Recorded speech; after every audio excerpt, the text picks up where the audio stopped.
And now we're going to actually see how much these folks know about what is really trash and what's recyclable. So let's go. Let's test it out. Recyclables in the blue, trash in the brown. Now, Joe, you're going to throw all of that into the blue cart. Only the straw and the top should go in there. It's the bottom part of the cup that goes into the trash because it's wet. It's no good. You can't recycle something it all the time. Yeah. So can you say a little bit more about that for people watching, about the importance of, if it's wet, why it's not recyclable? What happens when, especially fiber, like this paper cup here, gets wet, it starts the composting process and it destroys the fiber in the material. So it makes it worthless in terms of recycling. So it's real important when you go into Starbucks, you take your own mug. You don't have to take the top off, but that is definitely recyclable. I've heard that sometimes the top is not recyclable. When this is processed, it pops it right off the end. Nope, that's cardboard. That's definitely. So you're the perfect guy to be doing this. Getting in the trash. Oh my God, me making mistakes. That's trash. Any kind of bathroom waste is very much blue card. Paper is all recyclable. Paper's good, recyclable. Paper is good. Okay, here we go. More paper. You read a lot of newspapers, Joe. Now that is crinkly, and when things are crinkly, they're not recyclable. Now for the big test. Ah, right in here. Most plastics, whether they have the number on the bottom or not, are recyclable. That's a paper plate. If that was contaminated with food, it would go in the brown cart. As you can It's see, not clean. contaminated, it goes in the blue. We're back to the cups again. There we go. There we go. You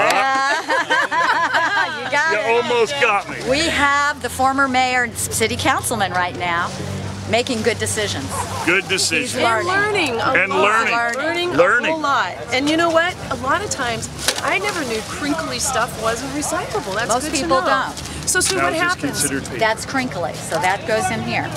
So what happens if a city is thinking, or residents think that they're recycling correctly, and they're right backwards. Backwards. Joe. This is what's called. Joe, we're gonna make you. This is dumpster diving. So Sue, what happens in cities or when residents are throwing things away and it may not be recyclable? Like, how do you separate it on your side? We have a big $4 million single stream line that actually sorts the fiber from the three-dimensional containers.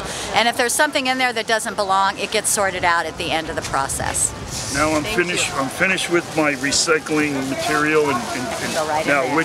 which one does this plastic? I did want to comment on this though. This is compostable and biodegradable. Things will disappear within 50 days to 100 days. So when Surf Rider and you guys were talking about Plastic Ocean, for example, you know, what we're seeing right now is technology's moving really fast. We're trying to keep up with it, but there's also innovations out there where people are getting so excited about, wait a minute, we can create something new. So this is one example. Go, Joe. And that was all of my trash. All right, Joe. Good job. Oh, no. That goes good. This is definitely aseptic packaging, and we recycle that. Oh, okay. Yes. I thought because it was contaminated. Now these are... Right in here.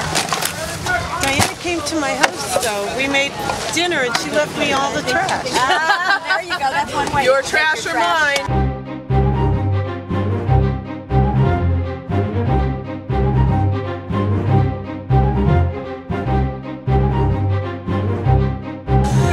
So what about metal? Metal? What kind of metal? Chopsticks. Yes, definitely.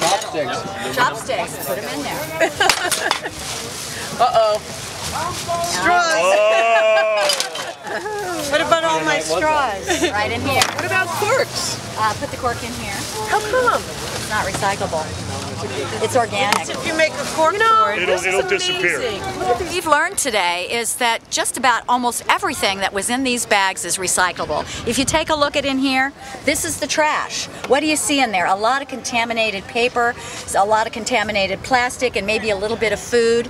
In here, what you're going to see is all recyclables. Now this isn't not recyclable, but that's dryer lint. It is not recyclable. But look at all the things that are in here. Everything in here has value. It is a resource, not a waste. But really, these are resources, and at some point in time, this material here that we do call trash is going to be really considered a resource as well, because we're going to use it to make energy or fuel at some point in the future. Exactly. So what we learned here today is that between all of us, I think we probably average about 4 pounds per person per week. If we think about that on the impact on the planet, which we're going to give all this information and get all the science and metrics from the University of New Hampshire next week after we send in our information, but this really says it all. If we can recycle, we're going to really impact our landfills and reduce our impact on our landfills.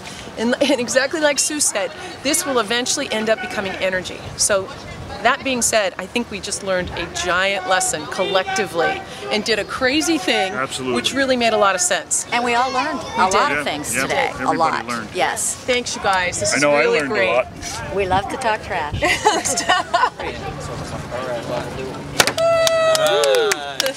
right. Now we're taking these babies. Oh yeah, you can take it, Susan. Remember this? Bye. Bye. How easy it is. Let's have lunch next week. That's funny. Okay, so here's how I get to know all